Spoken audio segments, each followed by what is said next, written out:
স্বাগত আমার channel Suman TV. আজকে আমি বানিয়েছি হোমমেড পানিপুরি। এই যে এটা হচ্ছে জলটা, এই দেখো গোল গোল পানিপুরি।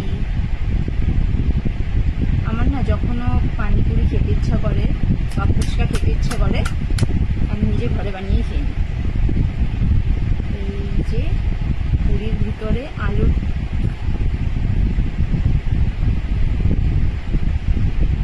এই যে জল, এটা হচ্ছে তেঁতুল জল।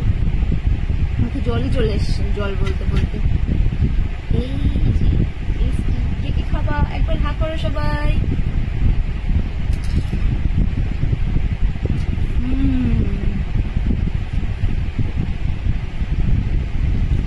প্রচন্ড টেস্টি হয়েছে, সবার দেখে মুখে জল আসছে তাই না? কে কে পানিপুরি খেতে চাও আমাকে কমেন্ট করে জানাও।